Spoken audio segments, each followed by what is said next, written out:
Welcome to the very first episode of the Trish Lynn Show. We are live.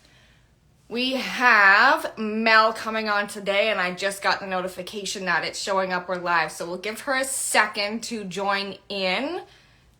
And we're going to talk about narcissistic abuse and knowing that you are worthy of the love that you don't receive from those relationships. And I am honored that Mel has decided she's ready to share her story. And this is the very first space where she's going to be sharing with us. So I'm going to see if I can get her to join.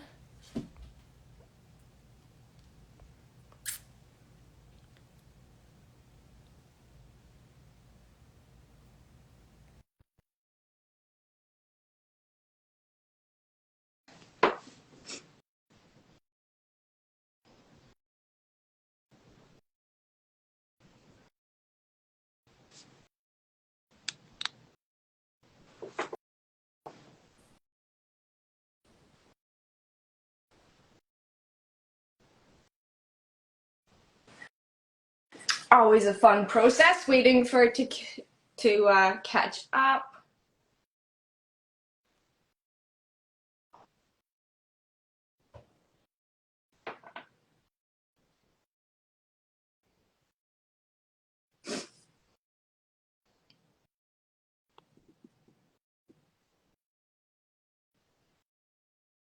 Oh, I did not want to do that. There we go.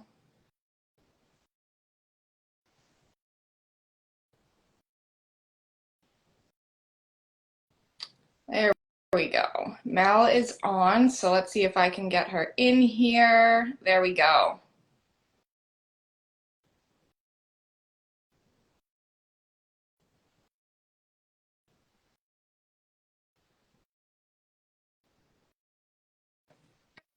Hey, hi!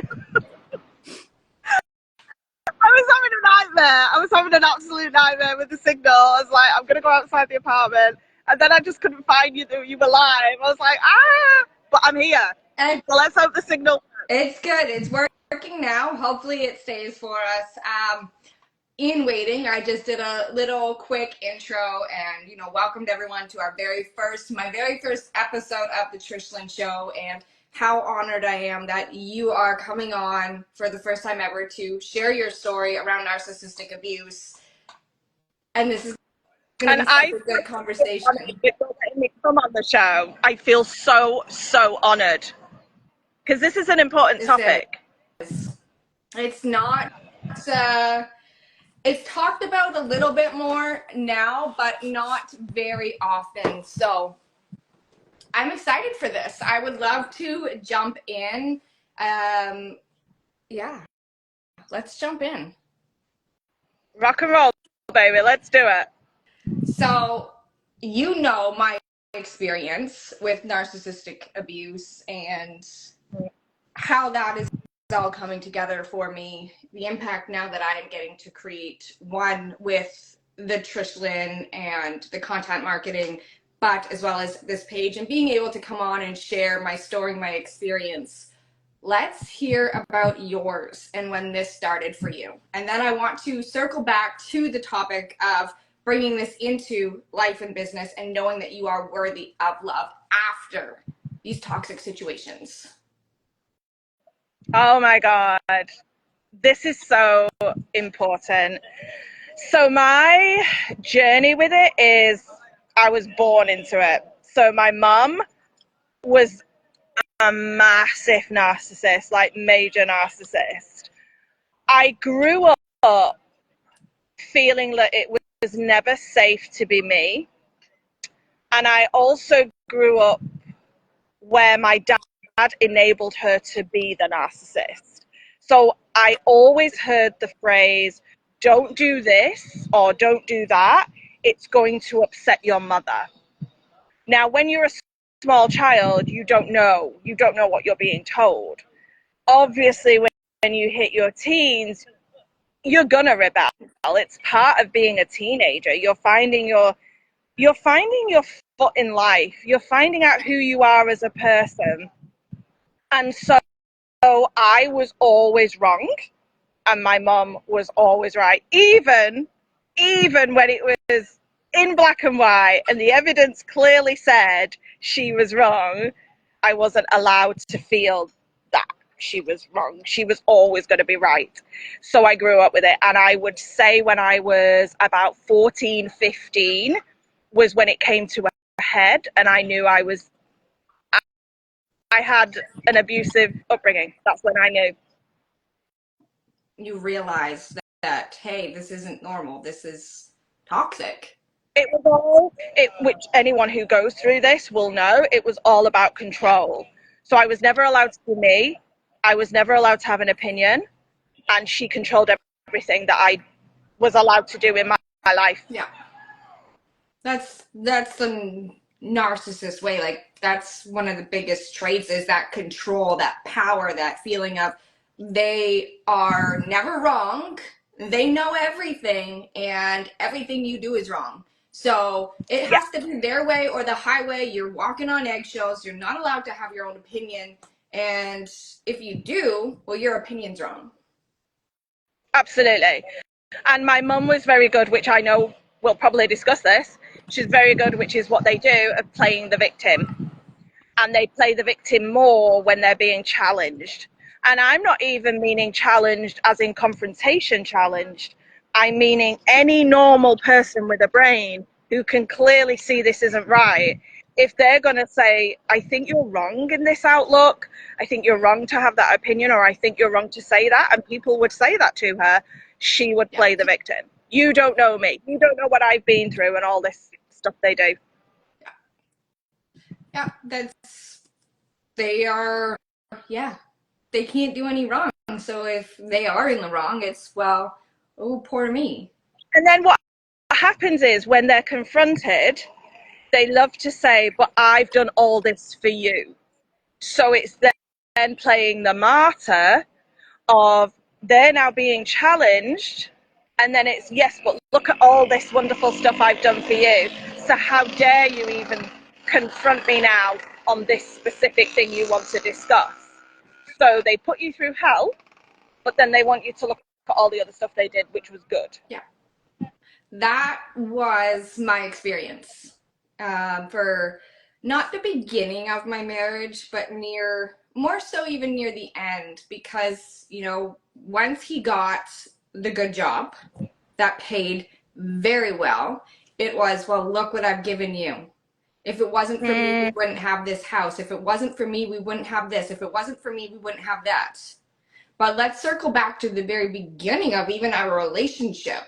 I am the one who was working. I am the one who had the house in my name. Like, all of these pieces that are just, pushed under the rug, so to speak, Yeah, because, yeah.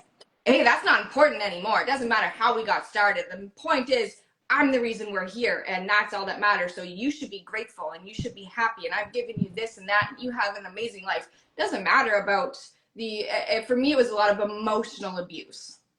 So, Oh, yeah. That's exactly what I grew up with too. So I know that emotional yes, turmoil.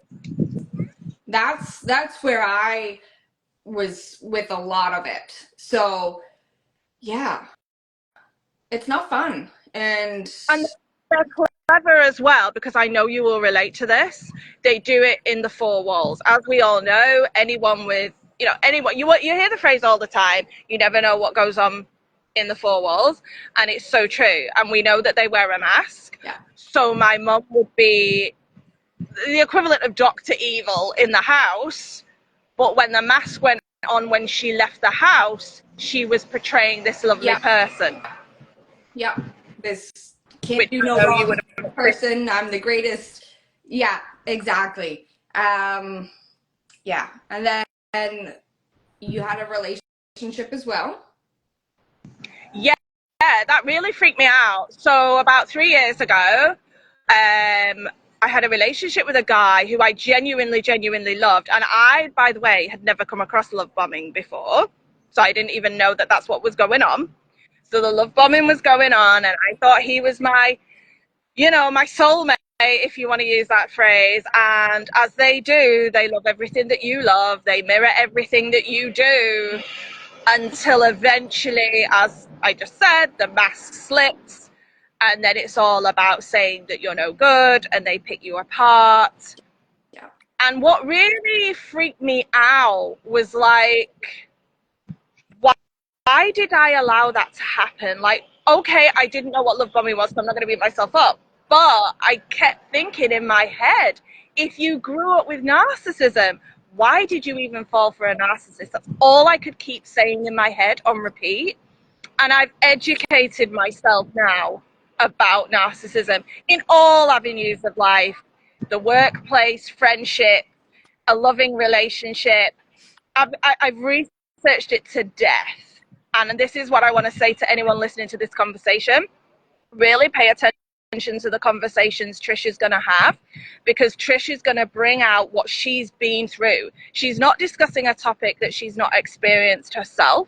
So this means she knows the traits, she knows the characteristics of a narcissist, but then she also knows what it's like to be the victim, and will take you out of victim mode into being in your power. So pay attention to these conversations.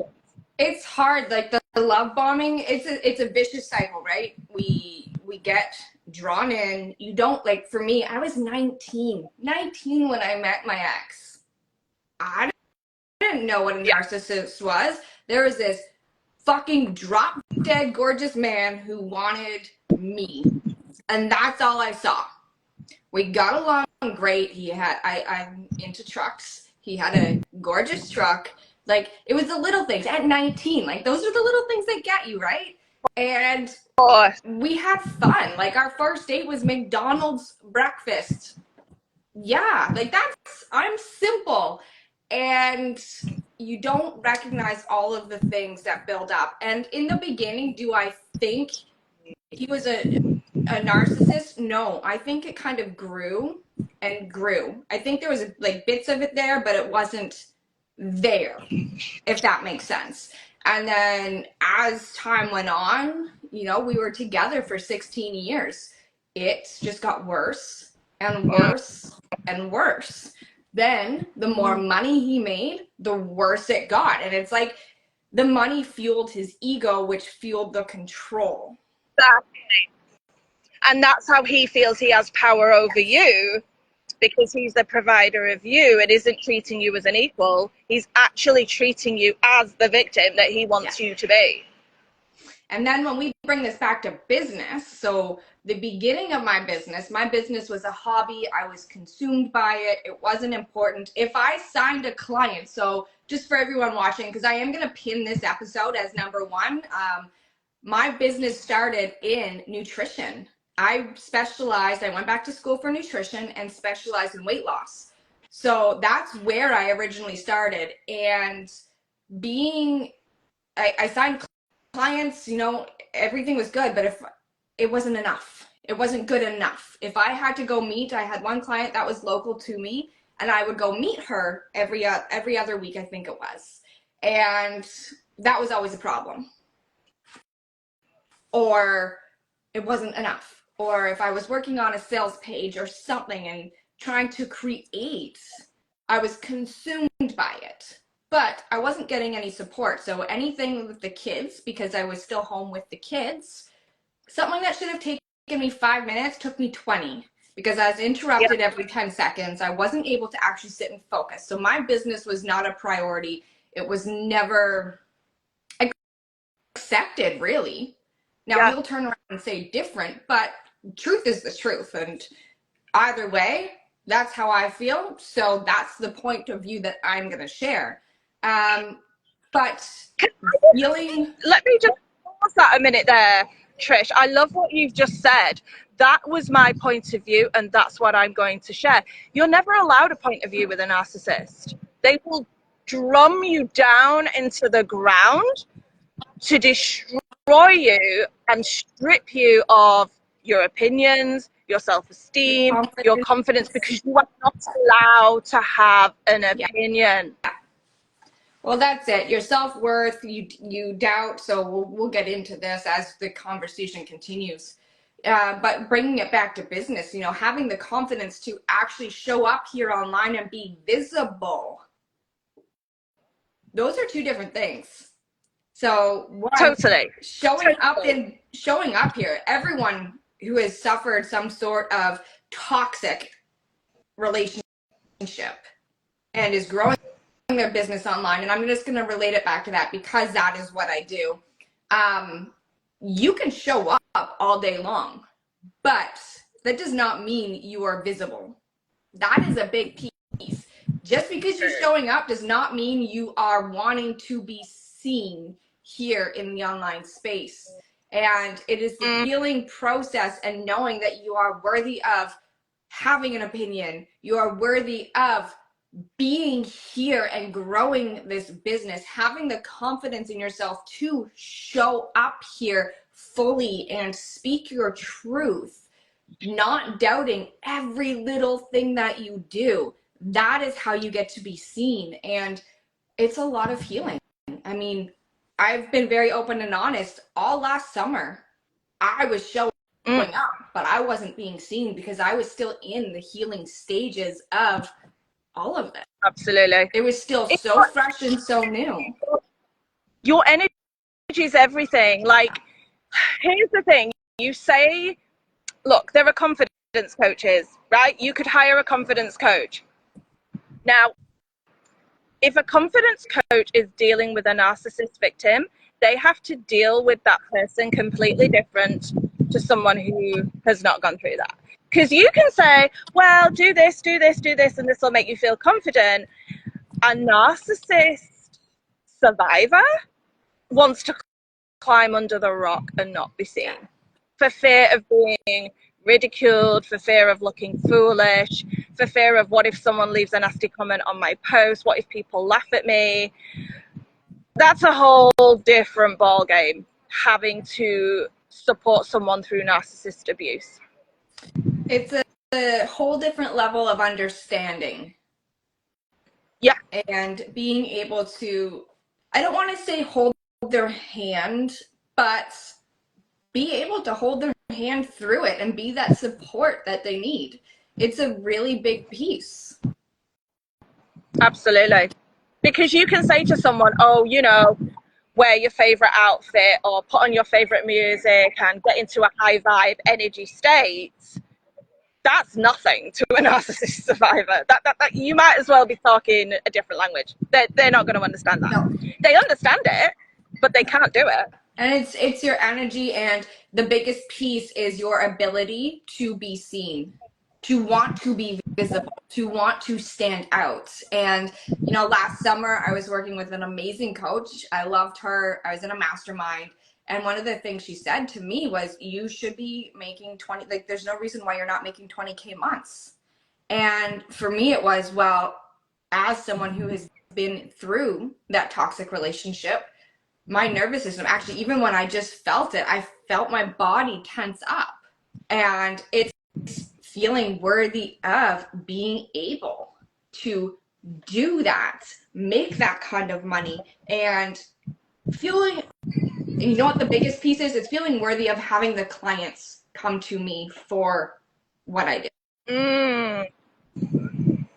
You know what else I would like to add on to that? It's also feeling safe to do that. Because if you are with a narcissist, eventually you're not going to feel safe. Because you being you, and you just being you, shining your light, is going to trigger the hell out of them, and they're going to dim that light. Yeah. There's no other way of being in a narcissist world than them dim your light. You cannot be in a room with a narcissist and them accept your power, your strength, and your light. It's not going to happen. No. So eventually that's going to be drummed out of you, 100%, no matter what that is. Friendship, lover, family member, friend, whatever, they are going to dim your light. It's a lot of, so the aftermath of a narcissistic relationship is self-identity work. Mm-hmm. I wrote a piece of content on this. I don't know if I published it or not, but I'm going to. And it basically says you are not that same person from before the relationship. Absolutely. Now it's rediscovering who you are moving forward and taking that experience and allowing that experience to mold you into who you want to be. Not who you are right now, the broken down version of you that wants to just go under and hide, but now moving forward with that experience, you are not who you were before the relationship. Now, who do you want to be moving forward after this relationship? And if you are still in it, what can we do to support you to bring back those confidence levels? Because when you are in it, and this is probably like a big shift in the conversation, but I'm going to say it anyways because we are live, we are raw, we are unfiltered. Yeah. It is hard. Getting out is the hardest fucking piece because you have that low confidence in yourself. You don't Yes. trust yourself to be making the right decisions, and they make you feel like you can't survive without them. So Absolutely. if someone Absolutely. is watching this, or you come on and you are still in the midst of it, we are here to support you because I know exactly how that feels and exactly how scary it is to move forward. We lost Mel here temporarily, but she will be back. Um, it's one of the scariest moves is being able to move forward from being in that situation.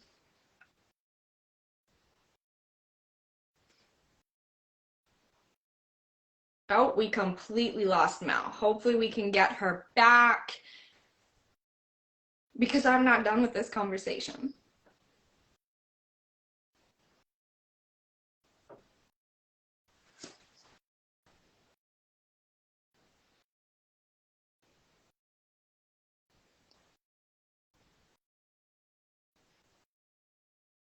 Um,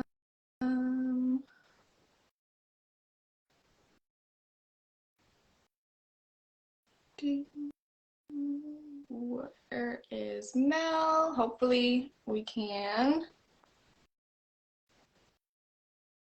I don't know how to get her back.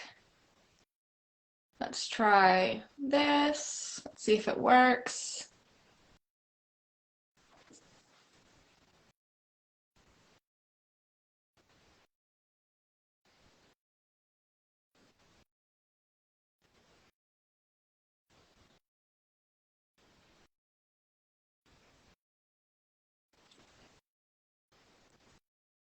This is also the beauty of a live show, the technical difficulties that we all experience.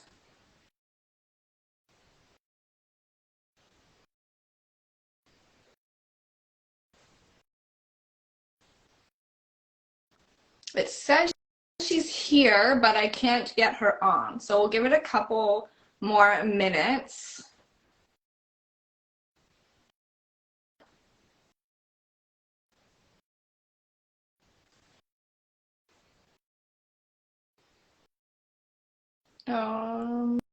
What did I just miss? Oh, no, it's not letting her join. Oh, Mel is saying that it is frozen, so we can give it a couple more minutes. We'll see what happens because I did have some questions. I was not done with this conversation yet.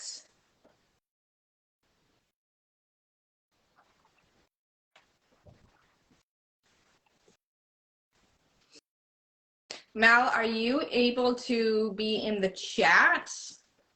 Let me know if you're able to be in the chat because I can still ask you my questions and I can read your answers if we're not able to get you back on here live. Although being able to hear the response in your voice would be so much better.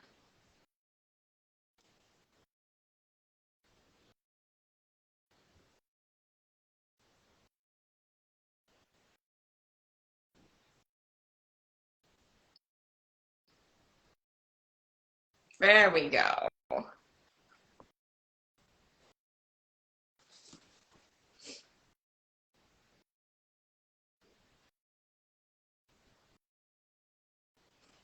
So sorry about that. So sorry. That's okay. So for But it is what it anyone is. who doesn't know, Mel is in Spain and the internet connection is not the greatest all the time. I guess we should have started off with that just for a pre-warning. I knew, but no one else watching knew. So Oh there we God. go. So I'm trying to think what was the last thing I heard you say. Can you recap? I was just talking about exiting the toxic relationship and how Oh, yes, difficult that it was is. it. Yes. Yes. They make you But, feel like they make you feel like you'll be nothing without them. yeah, But then you also doubt who you are. yeah. And you also think, well, if I leave this person, what do I do? How do I move forward in life without this person, even though they are giving you hell? Yeah. And they do the whole, which we all know, it's the yo-yo. So they give you hell one day, and then they can be really nice the following day. That can even happen in the same day. They could be vile in the morning and lovely in the afternoon and go back to being vile in the evening. Like, you are constantly, excuse me, you are constantly on the roller coaster of their fucked upness in their head. And that was about 8 months for me last summer. And why, my message was the same as it is now, but I wasn't seeing the results in my business because I was in that fucking roller coaster still. I was still in it. And I remember being in a conversation. I'm like, my fucking personal life is a dumpster fire right now. Like, those were my words. My business was, it was doing good, but my personal life was a dumpster fire, so I wasn't still fully showing up. Yeah, your Now, mood is, your mood is dictated by how they are. yeah. So if they feel good, you're allowed to feel good. If they feel like shit, you're going to feel like shit because you are constantly at the mercy of how they are feeling. And that will always be how your life will be, 100%. But Now, also, Chris, there's something else I'd like to bring up in yeah. this conversation: boundaries. Because I grew up with it, I wasn't taught boundaries because there were none. There were none. You're not allowed to feel what you feel. What you feel isn't real because you are at the mercy of your mother. That's how I was brought up. So I didn't know boundaries. I've had to self-learn boundaries. And they, And I would say if someone grew up in a healthy household, but then they go into a toxic relationship, you're going to have to relearn your boundaries again. and implementing them because you are made to feel guilty. If you set a boundary, you are still made to feel guilty for implementing that boundary. And Absolutely. it you have to be a very strong person Yes. to be able to move forward. And we're seeing more and more of that today, is women who are recognizing their worth, recognizing their power, and saying, I'm not going to fucking settle for this. No. And the majority of us have been in some form of toxic relationship. Yeah. And it is. It's about saying, I'm no longer going to tolerate this. This is not acceptable. Like, when I look at what I tolerated with that relationship, the me now wouldn't even entertain a quarter of it. So that shows growth. It shows how you can survive after that abuse. You're not ruined. You know, when you're at the pit of despair, you wonder if you'll ever get your old self back. And I want to say that you will. You have to lick the wounds, and you have to come out of victim mindset, because you will stay in that victim mindset for a little while. It's all part of healing. But eventually you realize if you stay in victim mode, then you're just going to stay stuck. You're not going to evolve as a person, you're not going to grow as a person, and you're not going to have amazing things happen in your life. Well, not only that, if you stay in that victim mentality, you're not going to regain your power. You're not going to call your power back. They still have that hold over you. As long as you stay in that mindset, they still have that hold over you. Even if you're not together, you don't get to move forward with your life because you're still stuck in the past. So Oh my God, that is so true what you've just said. it's Yes, being so able true. to move forward, and it's not as easy, and I will be the first person to say this, it's not as easy as just turning the page and starting new. It's not, No.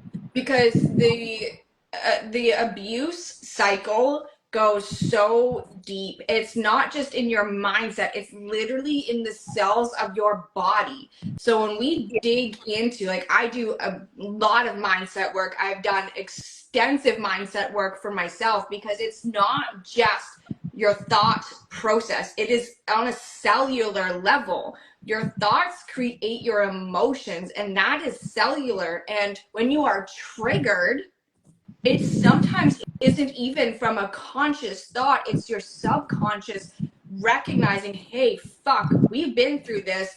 We're going to panic right now and protect ourselves. Because your Yeah. body is so used to being in fight or flight. Like, I lived in a constant state of fight or flight for so many years. And Mm-hmm. I saw a therapist. It's probably 3 years ago now. I saw a therapist, and she, what's the word I'm looking for? Validated that for me. She, she's the one who said, you are living in fight or flight. Like, you need to speak how you're feeling and focus on your breath and breathing and your nervous system to calm it. So I actually went and got certified in breath work, because for me, it's not just a matter of, okay, I need to do this. No, I take it that everything. I take it that step deeper, and I will go get an education on it so I fully know. So the little pieces that I bring to the table are like so many. I wanted to effectively learn how to lose weight. I went back to school for nutrition. Like, that's just how I am. I'm always learning and always wanting to learn more. But breath work helps just in that moment bring your nervous system back to a state of, you are in control, you are safe, there is nothing happening. Mm-hmm. I love that. I love And it. What you're saying there, the word I like to use is flashbacks. You'll have a flashback. And even though you're not in that moment, you're not in the fear anymore, you're not in the abuse anymore, but you'll have a flashback, and it'll bring that emotion back, which could trigger you for a little bit, but then you realize, I'm not in that anymore. It's okay. yeah, You're okay. yeah. So how has moving forward, I don't know if you want to bring this up, but I'm going to bring it up because it's been a depth in the conversations that we've had. Um, but you lost both of your parents. Yeah. Recently, so I lost my mom 2 years ago. No. I lost my mum a year ago, and I lost my father about maybe 2 months ago, I think. And in that time, I have watched you become a completely different person and how you are showing up. So it's like those cords were finally just completely disconnected and allowing you to be free and show up, especially here online. And The thing is, I want to touch on this because I didn't even know I was going through this as a person. So, for anyone who doesn't know me, I'm from England, but I moved to Spain, and that was a conscious decision for me. I wasn't escaping them. You know, I was a grown ass woman. I was no longer living with them. I cut off any communication. and not to But cut you off, but for anyone watching, Mel literally lives in paradise. So I'm just going to put that out there. Yeah, the beach. There we go. Like, absolute so paradise. I made the decision that I wanted this. So I did it, and I was not under any control from them. I wasn't in communication with them. I was good. I thought, and I was.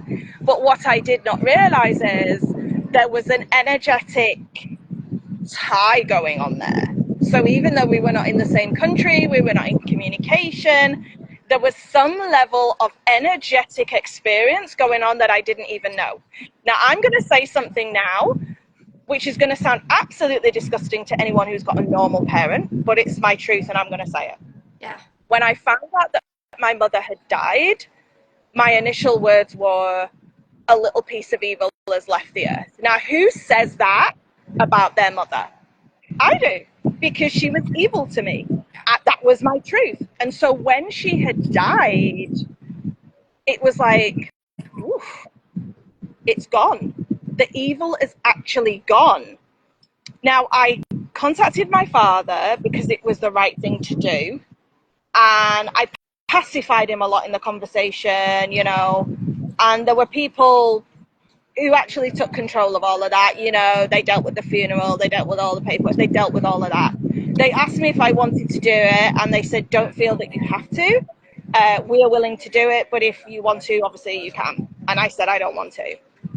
Then a year goes by, and like I say, 2 months ago, I was informed that my dad was on death's door, really. And I actually want to discuss this because I've not told anybody, and I actually wanted to tell you in our messages, but I thought, no, but it feels right to say it now. My dad was always as strong as an ox, never got sick. Everyone could have flu. My dad escaped it. He just never got flu. So when he got sick, he was really sick. Anyway, my dad had a heart attack to the point it got bad, and he was took into hospital, and at the edge of the bed, at the bottom of the bed, it said, if it happens again, do not resuscitate. So obviously he's in a bad way. So I'm talking to this friend who is dealing with everything and, you know, obviously filling me in on things. And I said to him, how is he? And they said, well, you know, you can imagine he's not good. He's very teary. He's crying a lot. Now, the first thing that I thought in that moment was, wow, my dad never got sick. So this is like, he knows he's about to die. Imagine how horrific that experience is. Now, bearing in mind, he enabled my mother to do the hell she wanted to do all my life. He actually had asked these people who kept visiting him at the hospital, where's Melanie? I couldn't even believe he'd asked the question. Like, why would he even care? And then they said she's in Spain. She's moved to Spain and she's happy and she's living a life that makes her happy out there. And he was just crying. I don't wish that on anybody. My dad was a nice person, but unfortunately, he was in narcissism, and that's how he decided to live his life. I'm not going to analyze why he was crying. I reckon he was crying because he knew he was about to die. Of course you're going to cry. That's horrific. And obviously, you know that it's not going to be nice the way you're going to die. Part of me thinks, was he crying because he realizes he fucked that up, the relationship he had with me? I don't know. And I'm not going to beat myself up and I wonder what he was thinking. That's for him to deal with. But there is a little bit of me that does think that. Like, obviously, when your parents are about to die, the first thing you're going to do if you're not in the same country is rush and buy a flight and go over and see them. Well, he was being told that was not going to happen. So imagine what he must have been feeling. And he's about to die, always as strong as an ox, but always supported my mother. And all of a sudden, his only offspring, because he doesn't have any other children, is nowhere to be seen. Now, what I thought was really nice was the friends that were dealing with all of this said, look, if you want to come over, you can, but no one's forcing you. But what I thought was really nice was they said, Mel, this isn't just booking a flight to see your about to die father. You've got to consider your mental health here, because this could send you back 20 years in your mental health, in your energy. Yeah. You have to really, they weren't like saying, oh, come on, buy the flight, get over, your dad's about to go kind of thing. They were like, Mel, the option is there if you want to come, but if you come, really consider your mental health. Can you do this? And I thought that was so nice. Yeah. That they wanted me to consider that. Yeah. And I think when someone outside can see it and understand and recognize, hey, you've been through this, you're on the other side of it, do what you need to do for you with no judgment, those are the friends you need to keep around. Because a lot Even of though people said, oh, come back. don't, I don't regret my decision of not going. And I've often thought, if I had have gone, what would I have said? We'd not spoken in probably 10 years, I think. So what am I to say? Yeah. How are you doing? Yeah. Where do you even start that conversation? You don't. And I've made peace with what's gone on.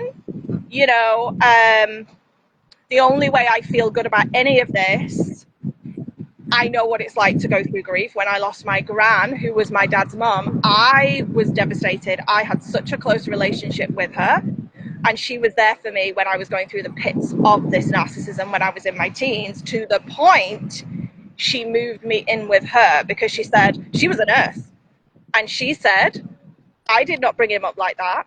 And I see you on the verge of a mental breakdown, and that I'm not going to sit back and watch happen. So I'm bringing you in to live with me. She stood her ground on that. And she always said to me, I know you're going to do well in life because you're strong and you're not going to let someone bully you around. Well, when I was 14, what would I know about that? Now I'm like, wow, she knew what she was talking about. Yeah. Now that you look back, you can see that, hey, she was there protecting me from this experience. Yeah. So I just want to say, for anyone who watches this, if you are encountering, whether it be narcissism or whatever the toxic relationship may be, I want you to know you're not alone. And I also want you to know that deep down inside of you, there is a strength. Even if you feel that there isn't, there is. Because while you're alive, there's fight. And I don't mean as in fight physically, I mean you've got breath in your body. While there's breath in your body, you can fight for your life. And you can come back and make that life exactly how you want it to be. Yeah. Exactly how you want it to be. A year and a half ago today, I didn't think I would be where I am right now. My life did not I look like. I witnessed Trish go through this last year, and she was going through hell. She was going through absolute hell. And what I also want to say is Trish was doing this with children. Like, in the whole of my narcissism experience, I've been childless. I don't have children. So I only had myself to worry about. But for you to have to go through this, and you had children and you're co-parenting, I'm sure as you do this show more and more and you interview more women, I'm sure you're going to touch on that subject of co-parenting. And that's been a whole different experience on its own. Right now, our conversation mainly consists of the kids because it still can turn. Like things, and I won't lie, I won't deny it right now. He hasn't changed a bit, but the way we interact has changed. Right now, in this very moment, things are good. They are good between us. We are decent. We are able to talk at soccer, and that's, I mean, this is the best outcome anyone could hope for when you've been through that. But at the same time, he's moved on. He has a girlfriend. So I think if she wasn't in the picture, it would be a completely different conversation Yeah, right now. I think it would. But yeah, the bringing the kids in, I'm sure that's going to come up another time. I don't want to go too long and take your time and everyone else's time who has jumped in and joined us. So I will wrap things up. Mel, if there's anything else you want to say. I just want to say, number one, I am so proud of you as a person, Trish. Thank you. I'm proud of you for getting through what you've got through and still dealing with it today, but you're dealing with it in a healthy way.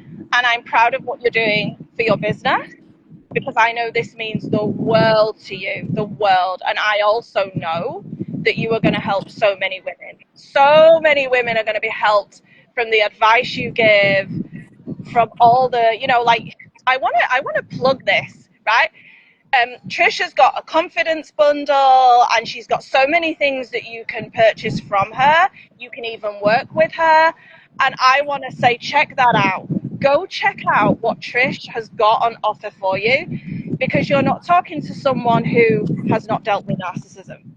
she's dealt with it. She's walked through the fire pit of it, right, and got to the other side. And when you are feeling really low and you don't think there's a way out, Trish is going to show you that there is. There So I'm is. proud of you, Trish. Thank you. There's a way out. It's shifting your thought process. Like my work for leaving the relationship started long before I physically left, because I knew mentally I had to be in a state where I could leave and stay gone.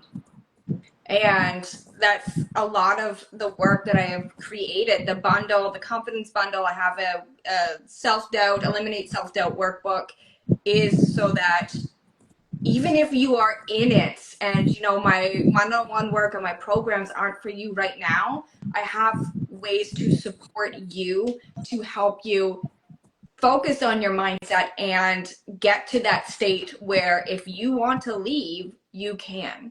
And Yeah. then the business I also aspect comes in, right? Because you need to be sustainable for yourself and create that sustainability for yourself. So I appreciate I want to all of that. invite women who see this, get on a call with Trish. Like, she's not going to be that pushy coach that's trying to get you into a program or trying to make you purchase something. What Trish is going to do is listen to you. Now, if you've gone through narcissistic abuse, you aren't heard. You are never heard. So your words come out of your mouth and they are not heard, they are not listened to, and they are not respected. You need to hop on a call with a woman that will do all of that. She will listen to you, she will hear the words, she will not judge the words, and she will be the voice of reason for you that you so desperately want and need while you go through this emotional turmoil. Thank you. I thank you. And for those of you watching, Mel and I have been back and forth for quite a few months now, supporting each other behind the scenes, talking about all of the things, growing together. So it means a lot because I've been that support for her and she has been that support for me, especially when we've both been in this experience. So it does mean a lot. So She has. She supported me. Trisha supported me in more ways than she will ever know. She knows some of the ways, but there are other ways. And, let's just talk about the biz side of thing before we wrap up and go. Like, when you're trying to do a business, it's not easy. And being out there and being visible and you're dealing with all that emotional angst that you're experiencing, that's not easy. It's not easy. So why not find someone who can be your support? Because the thing with me and Trish, we support each other in business, but we also support each other through narcissism. And even though we're both out of that and we're not having to be in it anymore, we support each other because we know what it's like and we know the fragility that we can feel about things and the doubt we can have about things, and we will bring that doubt to the table and then have the other person voice what they think, and it makes you feel like you're not alone. Yeah. It's a lot of I don't want to say feeling validated, because I don't look for external validation, but at the same time, it's sharing your thoughts and ideas and being validated. So having someone in your back corner, but I mean, if I share an idea and you think it's shit, you're going to tell me it's shit. And it's all of the pieces coming together, right? And I'm so excited for this show because this is just the beginning of the conversation. And I cannot wait to see the interviews you're going to have, the women who are going to get the success and the results, and for your business to grow and blossom the way that you have grown and blossomed in the year you've been away from it. It's coming. It's coming. You've found your groove and you're going to fly. thank you. That's all I can say is thank you. So thank you for joining me live. And to anyone who has jumped on, if you have any comments or anything you want to say, make sure you drop it in the comments, because this live is going to stay open on the page, and everyone can come in and catch up, share your comments, share if you feel compelled to share. And let's just spread the word of the show, of everything that is happening. And if you would like to be a guest, because I'm going to keep this specific episode pinned at the top as number 1. If you would like to be a guest on the show, drop me a message and we will have you on. But thank you, Mel, and thank you to everyone who joined us for this very first episode of the Trish Lynn Show Live. I am super honored to have had you on and to just be creating this experience. Thank you for having me, Trish. It means a lot. It does. Okay. Bye. Yeah. Bye. Bye.